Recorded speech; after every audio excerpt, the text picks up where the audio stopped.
స్వయం సేవక సంఘ్ ఆధ్వర్యంలో స్వయం సేవక సంఘ్ కార్యక్రమం ఘనంగా నిర్వహించబడింది. గోదావరి ఖనిలో మొత్తం 25 శాఖలు కార్యకలాపాలు నిర్వహిస్తున్నాయి.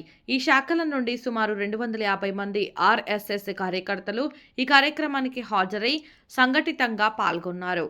ఆర్ఎస్ఎస్ సంస్థ స్థాపనకు 100 సంవత్సరాలు పూర్తి చేసుకున్న సందర్భంగా దేశవ్యాప్తంగా ఒకే సమయానికి ఈ స్వయం సేవక సంఘ్ కార్యక్రమానికి నిర్వహించడం విశేషంగా నిలిచింది. ఈ సందర్భంగా వక్తలు సంఘం యొక్క సేవా కార్యక్రమాలు, దేశభక్తి, సంస్కృతి పరిరక్షణపై ప్రసంగించారు. కార్యక్రమంలో దేశభక్తి గీతాలు, శారీరక ప్రదర్శనలు కూడా నిర్వహించారు. కార్యక్రమం శాంతియుతంగా క్రమశిక్షణతో సాగింది. నిర్ణీత సమయం అని అనగానే నిర్ణీత సమయంలో ముగించడము, నిర్ణీత సమయంలో ప్రారంభం చేయడం అనేది అప్పటి నుండే మనం సమయ పాలన నేర్చుకుంటాం. సమయానికి రావాలి. ఇది హిందూ టైం. సంఘం అంటేనే హిందూ టైం అని అంటారు. ముహూర్తం అనేది ఉంటుంది మన పంచాంగాల్లో కానీ ఎక్కడైనప్పటికీ అప్రియముగా కఠినముగా పలుకరాదు.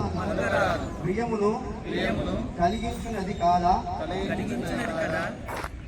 అని అసత్యమును కూడా పలకరాదు. అదే సనాతన ధర్మ లక్ష్యం.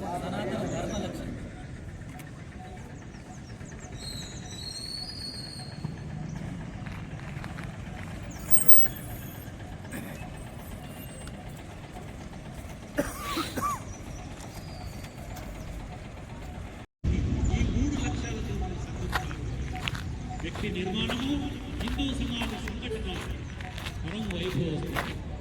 కాబట్టి ఈ శాఖ అంటే కార్యక్రమము, కార్యకర్త నిర్మాణం.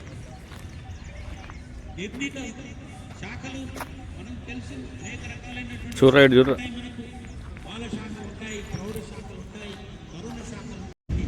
ఈ 3 లక్ష్యాలతో మనం సంఘటించాలి. వ్యక్తి నిర్మాణము, హిందూ సమాజ సంఘటన, పరం వైభవం. కాబట్టి ఈ శాఖ అంటే కార్యక్రమము, కార్యకర్త నిర్మాణం.